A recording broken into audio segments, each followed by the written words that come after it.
Construction ಫೀಲ್ಡಲ್ಲಿ ಎಷ್ಟು ವರ್ಷದ ಎಕ್ಸ್ಪೀರಿಯನ್ಸ್ ಇದೆ ಸರ್? ಸರ್ ಆಲ್ಮೋಸ್ಟ್ ನಮಗೆ ಒಂದು 7-8 ಇಯರ್ಸ್ ಎಕ್ಸ್ಪೀರಿಯನ್ಸ್, 8 ಇಯರ್ಸಿಂದ ನಾವು ಇದರಲ್ಲೇ 8 ವರ್ಷದ ಎಕ್ಸ್ಪೀರಿಯನ್ಸ್ ಇದೆ. ಬಟ್ ನಮ್ಮದು ಆಲ್ಮೋಸ್ಟ್ ನಮ್ಮ ಫಾದರ್ ಇದೇ ಲೈನಲ್ಲಿ ಇದ್ದಿದ್ದರಿಂದ ಅದು ನಮಗೊಂದೆಲ್ಲ ಎಕ್ಸ್ಟ್ರಾ ಬೆನಿಫಿಟು ಮತ್ತು ಎಕ್ಸ್ಟ್ರಾ ಸಪೋರ್ಟ್ ಸಿಕ್ತು ಅಂತ ಹೇಳ್ಬೋದು. ಚೆನ್ನಾಗಿ ಹೇಳಿದ್ರೆ. ಆ್ಯಂಡ್ ಇವತ್ತಿನ ಟಾಪಿಕ್ ಬಂದ್ಬಿಟ್ಟು ರೈಲಿಂಗ್ಸ್ಗಳು, ಯಾವ್ಯಾವ ರೀತಿ ರೈಲಿಂಗ್ಸ್ ನಮ್ಮ ಮನೇಲಿ ಹಾಕಬಹುದು ಅಂತ ಹೇಳ್ಬಿಟ್ಟು ಫಸ್ಟ್ ನಮಗೆ ವೇರಿಯೇಷನ್ಸ್ ಹೇಳಿ, ಯಾವ್ಯಾವ ವೇರಿಯೇಷನ್ಸ್ ಬರುತ್ತೆ ಸರ್? ಆ್ಯಕ್ಚುಲಿ ಇವಾಗ ಎಲ್ಲರಿಗೂ ಗೊತ್ತಿರುತ್ತೆ ರೈಲಿಂಗ್ಸಲ್ಲಿ ಜನರಲ್ ಆಗಿ ನಾವು ಯೂಸ್ ಮಾಡ್ತಿರೋದು ಎಮ್ ಎಸ್ ಕಬ್ಣದ್ದು, ಅಂದರೆ ಮೈಲ್ಡ್ ಸ್ಟೀಲ್ ಯೂಸ್ ಮಾಡ್ತಾ ಇದ್ದೀವಿ. ಮತ್ತೆ SS ರೈಲಿಂಗ್ಸ್ ಯೂಸ್ ಮಾಡ್ತಾ ಇದೀವಿ. ಅದಾದ್ಮೇಲೆ ಇವಾಗ ಅದಕ್ಕೆ upgrade version SS with glass ಬಂದಿದೆ, SS ವಿತ್ ಗ್ಲಾಸ್. ಓಕೆ. ಅದಾದ್ಮೇಲೆ ಇವಾಗ SS ವಿತ್ ವುಡ್ ರೈಲಿಂಗ್ಸ್. ಇವು ಒಂದೊಂದ್ ಕಡೆ ಬರೀ ವುಡ್ ರೈಲಿಂಗ್ಸ್ ಇರುತ್ತೆ. ಅಂಡ್ ಅದಾದ್ಮೇಲೆ ಅದಕ್ಕೆ ನೆಕ್ಸ್ಟ್ ಅಂತ ಹೇಳಿದ್ರೆ ಅದೇ sir, different kind of Woods ಅಲ್ಲಿ ಮಾಡಬಹುದು. ಮತ್ತೆ ಬರೀ ಪ್ಲೇನ್ ಗ್ಲಾಸ್ ಅಲ್ಲೂ ಕೂಡ ಮಾಡಬಹುದು. ಓನ್ಲಿ ಗ್ಲಾಸ್ ಅಲ್ಲಿ ಕೂಡ ಮಾಡಬಹುದು. ಕೂಡ ಮಾಡಬಹುದು, ಪ್ಲೇನ್ ವುಡ್ ಅಲ್ಲೂ ಮಾಡಬಹುದು. ಬರೀ ಪ್ಲೇನ್ ಟೀಕ್ ವುಡ್ ಅಲ್ಲೇ ಬರೀ ರೈಲಿಂಗ್ಸ್ ಮಾಡಬಹುದು. ಓನ್ಲಿ ವುಡ್ ಅಲ್ಲೇ ಕೂಡ ಮಾಡಬಹುದು, ಗ್ಲಾಸೇ ಬೇಡ.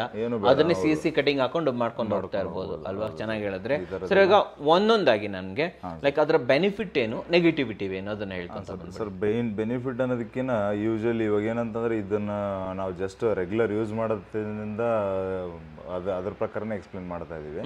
ಯಾಕಂದ್ರೆ ಫುಲ್ ಕಂಪ್ಲೀಟ್ ವುಡ್ ರೈಲಿಂಗ್ಸ್ ಎಲ್ಲೂ ರೇರ್ಲಿ ಯೂಸ್ ಆಗೋದು, ತುಂಬಾ ನೋಡಿಲ್ಲ, ಕಮ್ಮಿ ಅದ ಆಕ್ಚುಲಿ, ಜಾಸ್ತಿ ಯೂಸ್ ಮಾಡಲ್ಲ. ಸರಿ. ನಾವೇ ಅದನ್ನೇನು ಪ್ರಿಫರ್ ಮಾಡಲ್ಲ, ಬಿಕಾಸ್ ಅದು ಯಾಕಂದ್ರೆ ನ್ಯಾಚುರಲ್ ಐಟಮ್ ಆಗಿರೋದ್ರಿಂದ. ವುಡ್ ಯಾಕಂದ್ರೆ ಅದು ನಾವೇನು ಮ್ಯಾನುಫ್ಯಾಕ್ಚರ್ ಮಾಡಲ್ವಲ್ಲ ಸರ್, ಅದು ಸೀಸನ್ ತಕ್ಕನಂಗೆ ಚೇಂಜಸ್ ಆಗ್ತಾ ಇರುತ್ತೆ. ಅದಕ್ಕೆ ಅದು ಸ್ವಲ್ಪ ಕುಕ್ತು ಅಂದ್ರೆ ನಾಳೆ ದಿನ ಕಿತ್ಕೊಂಡ್ ಬಂದ್ಬಿಡುತ್ತೆ. ಅದಕ್ಕೆ ನ್ಯಾಚುರಲ್ ಐಟಮ್ ಇರೋದ್ರಿಂದ. ಆಮೇಲೆ ಕ್ವಾಲಿಟಿನೂ ಅಷ್ಟಾಗಿ ನಾವು ಅಶ್ಯೂರ್ ಮಾಡಕ್ಕಾಗಲ್ಲ. ಇವಾಗ ಒಂದು ಬಿಲ್ಡಿಂಗ್ ಚೆನ್ನಾಗಿ ಸಿಗ್ಬೋದು, ಇನ್ನೊಂದು ಬಿಲ್ಡಿಂಗ್ ಚೆನ್ನಾಗಿ ಸೀಸನ್ ಆಗಿಲ್ಲ ಅಂದ್ರೆ ಹೊಡೆದೋಗ್ಬಿಡುತ್ತೆ. ಹಂಗಾಗಿ ವುಡ್ ನಾವು ಪ್ರಿಫರ್ ಮಾಡಲ್ಲ. ಸರಿ. ಅದು ಬಿಟ್ರೆ ಇವಾಗ ಟ್ರೆಂಡ್ ಅಲ್ಲಿ ಇರೋದಂದ್ರೆ SS with glass, SS with wood. ಈಗ ಈ ಮನೆಯಲ್ಲೂ ಕೂಡ SS ವಿತ್ ವುಡ್ ರೈಲಿಂಗ್, ಮತ್ತೆ MS ಇವಿಷ್ಟನ್ನು ನಾವು ಪ್ರಿಫರ್ ಮಾಡ್ತೀವಿ. ಮೇಜರ್ಲಿ MS ಬಂದ್ಬಿಟ್ಟು ರೆಗ್ಯುಲರ್ ಬಿಲ್ಡಿಂಗ್ಸ್ಗೆ ಸರ್. ಈಗ ರೆಂಟ್ ಹೌಸ್ ಇರಲಿ, ಮತ್ತೊಂದಲ್ಲಿ ಲೈಕ್ ಒಂದು ಬಜೆಟೆಡ್ ಹೌಸ್ ಇರಲಿ, ಅಲ್ಲೆಲ್ಲ MS ನಾವು ಪ್ರಿಫರ್ ಮಾಡ್ತೀವಿ, ಬೆಟರ್ ಅಂತ ಸಜೆಸ್ಟ್ ಮಾಡ್ತೀವಿ. And more over like external area ಅಂದರೆ ಲೈಕ್ ಹೊರಗಡೆ ಸ್ಟೇರ್ ಕೇಸಿಗೆ ರೈಲಿಂಗ್ ಇತ್ತು ಅಂತ ಹೇಳಿದ್ರೆ ಅದು most of the time MS ಅನ್ನೇ ಪ್ರಿಫರ್ ಮಾಡ್ತೀವಿ. ಅದು ತುಂಬಾ ಜನ ಹೇಳ್ತಾರೆ MS ಅಲ್ಲಿ ಮೇಂಟೆನೆನ್ಸ್ ಇರುತ್ತೆ. MS ಅಲ್ಲಿ ಮೇಂಟೆನೆನ್ಸ್ ಅಂತ ಏನಿರಲ್ಲ ಸರ್, ಯಾಕಂದ್ರೆ ಪೇಂಟ್ ಮಾಡಬೇಕಾಗುತ್ತೆ.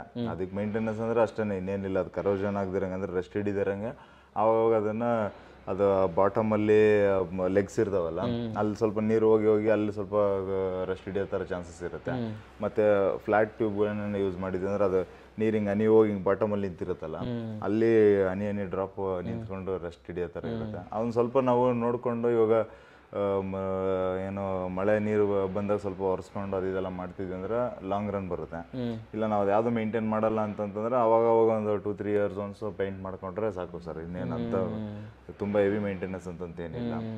ಅದೇ SS ಬಂದ್ವಿ ಅಂತಂತ ಹೇಳಿದ್ರೆ SS ಅಲ್ಲಿ ಪೇಂಟ್ ಮಾಡೋ ಕೆಲಸ ಏನಿರಲ್ಲ. ಆಮೇಲೆ ಕಂಪೇರ್ ಟು ಇದು ಲಕ್ಸುರಿ ಇರುತ್ತೆ, ಲಕ್ಸುರಿ ಇರುತ್ತೆ, ನೋಡೋಕ್ಕೂ ಸ್ವಲ್ಪ ರಿಚ್ ಲುಕ್ ಕೊಡುತ್ತೆ SS ಅಲ್ಲಿ. ಅಂದ್ರೆ ಸ್ವಲ್ಪ ಕಾಸ್ಟ್ ಜಾಸ್ತಿ ಆಗುತ್ತೆ. ಆಮೇಲೆ SS ಬಂದ್ವಿ ಅಂತಂದ್ರೆ ಮೆಟೀರಿಯಲ್ ವೈಸ್ ಹೋದ್ವಿ ಅಂತಂದ್ರೆ ಸರ್, MS ಬಂದ್ಬಿಟ್ಟು ಮೈಲ್ಡ್ ಸ್ಟೀಲ್ ಅಷ್ಟೇನೆ, ಐರನ್ ಸ್ಟೀಲ್ ಇರೋದ್ರಿಂದ ಮೈಲ್ಡ್ ಸ್ಟೀಲ್ನ MS ರೈಲಿಂಗ್ ಅಂತ ಕರಿತೀವಿ. ಇನ್ನು SS ಬಂದ್ವಿ ಅಂತಂದ್ರೆ ಸ್ಟೇನ್ಲೆಸ್ ಸ್ಟೀಲ್ ಇರುತ್ತೆ. ಅದರಲ್ಲಿ ಇವಾಗ 202 ಮತ್ತೆ 304 ಎರಡು ಕ್ವಾಲಿಟಿ ಸಿಗುತ್ತೆ, ಎರಡನ್ನು ಯೂಸ್ ಮಾಡ್ಬೋದು. ಆಮೇಲೆ ಅದರಿಂದ ಮುಂದಕ್ಕೆ ಹೋದಂದ್ರೆ glass with SS, toughen glass ಕೂಡ ನಾವು 10mm 12mm ಎರಡನ್ನು ಯೂಸ್ ಮಾಡ್ಬೋದು. ಅದರಿಂದ ಮುಂದೆ ಹೋದ್ರೆ glass with wood railings. Right ನಾವು ಇಷ್ಟು ಮಾತ್ರನೇ ಯೂಸ್ ಮಾಡ್ತಾ ಇದೀವಿ, ಕಂಪ್ಲೀಟ್ ವುಡ್ ಯೂಸ್ ಮಾಡ್ತಾ ಇಲ್ಲ. ಆಮೇಲೆ ಇದಕ್ಕೆಲ್ಲದಕ್ಕೂ ರೇಟ್ಸ್ ವೈಸ್ ಹೋದ್ವಿ ಅಂತಂದ್ರೆ MS ಒಂದು 200 ರೂಪಾಯಿ ಗಂಟ ರೇಟ್ ಆಗ್ಬೋದು. MS ಬಂದು 200 ರೂಪಾಯಿ per square feet. Running feet ಬರುತ್ತೆ, ಸ್ಕ್ವೇರ್ ಫೀಟ್ ಬರುತ್ತೆ. ರನ್ನಿಂಗ್ ಫೀಟ್ ಹೋದ್ವಿ ಅಂತಂದ್ರೆ ನಮ್ಗೆ ಒಂದು 350 300 300ರಿಂದ 400 ರೂಪಾಯಿ ಅಂತ ಅನ್ಕೊಳ್ಳಿ ಸರ್. MS ಬರ್ತಾ ಇರೋದು. MS ಹೋದ್ವಿ ಅಂತ ಹೇಳಿದ್ರೆ ಕಂಪ್ಲೀಟ್ ಎಲ್ಲ ಬಂದ್ಬಿಡ್ತಲ್ಲ ಅದರಲ್ಲಿ. ಹೌದು ಸರ್, ಅಂದ್ರೆ ಒಂದು ಸ್ಕ್ವೇರ್ ಫೀಟ್ಗೆ ನಮಗೆ ಆಲ್ಮೋಸ್ಟ್ ನಾವು ಡಿಸೈನ್ಸ್ ಮೇಲೆ ಡಿಪೆಂಡ್ ಆಗುತ್ತೆ. ಅಂಡ್ ಒಂದು 350-400 ರೂಪಾಯಿ ಗಂಟೆ ಅಂತೂ ಬರುತ್ತೆ, ಬಂದೇ ಬರುತ್ತೆ ಮಿನಿಮಮ್ ಬರುತ್ತೆ. ಓಕೆ. SS ಅಂತ ಹೋದ್ರೆ SS ಹೋದ್ವಿ ಅಂತಂದ್ರೆ 600-800 ಅಷ್ಟು ಗಂಟೆ ಡಬಲ್ ಆಗುತ್ತಾ? ಡಬಲ್ಗಿನೂ ಜಾಸ್ತಿ ಅಂದ್ರೆ ಇದು 400 ಗಂಟೆ ಹೋಯ್ತು ಅಂದ್ರೆ ಅದು 800 ಗಂಟೆ ಡಬಲ್ ಆಗುತ್ತೆ. ಹೋಗುತ್ತೆ ಓಕೆ. Regular SS. ಮತ್ತೆ ಅದಕ್ಕೆ ವಿತ್ ಗ್ಲಾಸ್ ಹೋಗ್ತೀವಿ ಅಂತಂದ್ರೆ ಒಂದು 1000 ರೂಪಾಯಿಂದ 1000 1200 ಗಂಟೆ ಹೋಗುತ್ತೆ. ನೀವು ಹೇಳ್ತಾರೆ SS with glass with glass 1200 ತನಕ ಹೋಗುತ್ತಾ? ಪ್ಲೇನ್ ಗ್ಲಾಸ್ ಮತ್ತೆ ಅದ್ರ ಮೇಲ್ಗಡೆ ಟಾಪ್ ರನ್ ಮಾಡ್ತೀವಿ ಅಂತ ಹೇಳ್ಬಿಟ್ಟು. ಓಕೆ. ಮತ್ತೆ ಅದರಿಂದ ವುಡ್ಗೆ ಹೋದ್ವಿ ಅಂತಂದ್ರೆ ಗ್ಲಾಸ್ ಟಫನ್ ಗ್ಲಾಸ್ ಏನಿರುತ್ತೆ ಅದಷ್ಟೇ ಇರುತ್ತೆ. ಬಟ್ ಮೇಲ್ಗಡೆ ಹಾಕೋ ವುಡ್ ಯಾವ್ದು, ಇವಾಗ ನಾವು ಟೀಕ್ ವುಡ್ ಹಾಕ್ಬೋದು, ಒನ್ನೇನು ಹಾಕ್ಬೋದು. ನಾವು ಟೀಕ್ ವುಡ್ಡೇ ಸಜೆಸ್ಟ್ ಮಾಡ್ತೀವಿ ಸರ್. ಸರಿ. ಓಕೆ. ಯಾಕಂದ್ರೆ ಲಕ್ಸುರಿ ಲುಕ್ ಕಾಣಬೇಕು ಅಂತಂದ್ರೆ ಅದಕ್ಕೆ ಪಾಲಿಶ್ ಮಾಡಬೇಕು. ಸರಿ. ಪಾಲಿಶ್ ಮಾಡಬೇಕು ಅಂತ ಹೇಳಿದ್ರೆ ಇವು ನಾರ್ಮಲ್ ಒನ್ನೆಗೂ ಮಾಡ್ಬೋದು, ಯಾವ ವುಡ್ಗೂ ಪಾಲಿಶ್ ಮಾಡ್ಬೋದು. ಬಟ್ ಏನಾದ್ರೆ ಟೀಕ್ ವುಡ್ಗೆ ಪಾಲಿಶ್ ಮಾಡಿದ್ರೆ ಅದು ಸ್ವಲ್ಪ ಗ್ರೈನ್ಸ್ ಎಲ್ಲ ಚೆನ್ನಾಗಿ ಹೈಲೈಟ್ ಆಗಿ ಕಾಣುತ್ತೆ. ಆಮೇಲೆ ಪ್ರಿಫರಬಲಿ ಟೀಕ್ ವುಡ್ ಪಾಲಿಶ್ಗೆ ಅಂತ ಚೆನ್ನಾಗಿರುತ್ತೆ ಅಂತ ಹೇಳ್ತೀವಿ. ಟೀಕ್ ವುಡ್ ಹ್ಯಾಂಡಲ್ನೇ ನಾವು ಸಜೆಸ್ಟ್ ಮಾಡ್ತೀವಿ. ಇನ್ನು ಇದಿಷ್ಟು ಏನು ಡಿಫ್ರೆಂಟ್ ರೇಟ್ಸ್ಗಳು ಕೂಡ ಬರ್ತಾ ಇರೋದು. ಆಮೇಲೆ ಇದರಲ್ಲಿ MS ಅಲ್ಲಿ ಮಾಮೂಲಿ 18 gauge 16 gauge 14 gauge ಬರುತ್ತೆ. 18 16 14 ಯಾವ್ದು ಬೆಟರ್?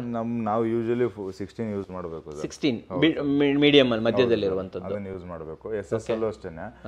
SS ಅಲ್ಲೂ ಏನಂತ ಹೇಳಿದ್ರೆ ಇವಾಗ ಫಾರ್ ಎಕ್ಸಾಂಪಲ್ ಇದರಲ್ಲೊಂದು ಬಿಗ್ ಚೀಟಿಂಗ್ ನಡೆಯುತ್ತೆ ಸರ್.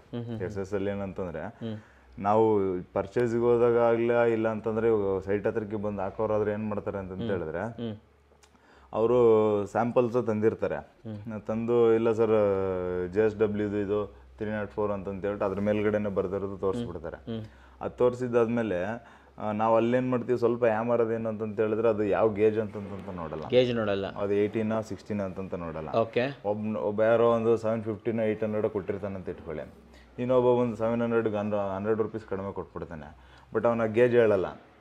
ಅವಾಗ ನಾವೇನು ಮಾಡ್ತೀವಿ, ಆ ಗೇಜ್ ನೋಡ್ದೇನೆ ಅವನು 18 gauge ಆಗ್ತಿರ್ತಾನೆ, ನಾವು 100 ರೂಪೀಸ್ ಕಡಿಮೆ ಮಾಡಿಬಿಟ್ರು ಏನು ಅವ್ನು ನಮಗೆ ಜಾಸ್ತಿ ಹೇಳಿದೆ ಅಂತ ಅಂದ್ಕೊಂಡು ನಾವು ಅಲ್ಲಿ ಮೋಸ ಹೋಗೋ ಚಾನ್ಸಸ್ ಇರುತ್ತೆ. SS ಅಲ್ಲಿ ನೀವು ನೋಡ್ಬೇಕಾಗಿರೋದು ಗೇಜ್ 16 gauge. ಇನ್ನೊಂದ್ಸರ್ ಉಲ್ಟಾ ಇಲ್ಲಿ 18 ಅಂದ್ರೆ ಗೇಜ್ ಕಮ್ಮಿ, 16 ಅಂದ್ರೆ ಮೀಡಿಯಂ, 14 gauge ಅಂದ್ರೆ ತುಂಬಾ ಹೆವಿ ಉಲ್ಟಾ ಇರುತ್ತೆ, ಗಮನದಲ್ಲಿ ಇಟ್ಕೊಳ್ಳಿ. ಓಕೆ. ಆಮೇಲೆ ಅದು ಇದೆರಡನ್ನ ನಾವು ಮೇಜರ್ ಆಗಿ ನೋಡಬೇಕು. MS ಅಲ್ಲೂ ಅಷ್ಟೇ 16 ಹಾಕಿದ್ರೆ ಸಾಕು ಸರ್. 14 gauge ಏನ್ ಬೇಕಂತೇನಿಲ್ಲ, 16 gauge ಯೂಸ್ ಮಾಡಿದ್ರೆ ಸಾಕಾಗತ್ತೆ.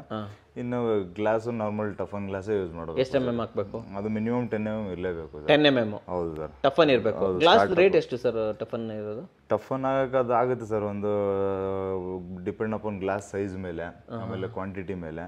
ಒಂದು 250 ರೂಪಾಯಿಂದ 350 ರೂಪಾಯಿ 400 ರೂಪಾಯಿ ಗಂಟೆ 400 ರೂಪಾಯಿ ಸ್ಕ್ವೇರ್ ಫೀಟ್ ಡಿಸೈನ್ ಏನೋ ಮಾಡ್ತೀವಿ ಅದಂತಂದ್ರೆ ಹೆಚಿಂಗ್ ಎಲ್ಲ ಮಾಡಬೇಕು ಅಂತಂದ್ರೆ, ಇಲ್ಲ ಅಂತಂದ್ರೆ ಆಲ್ಮೋಸ್ಟ್ 250 ರಿಂದ ಒಂದು ಬೇಸ್ ರೇಟ್ ಸ್ಟಾರ್ಟ್ ಆಗುತ್ತೆ ಅಂತ ಹೇಳ್ತೀರಾ.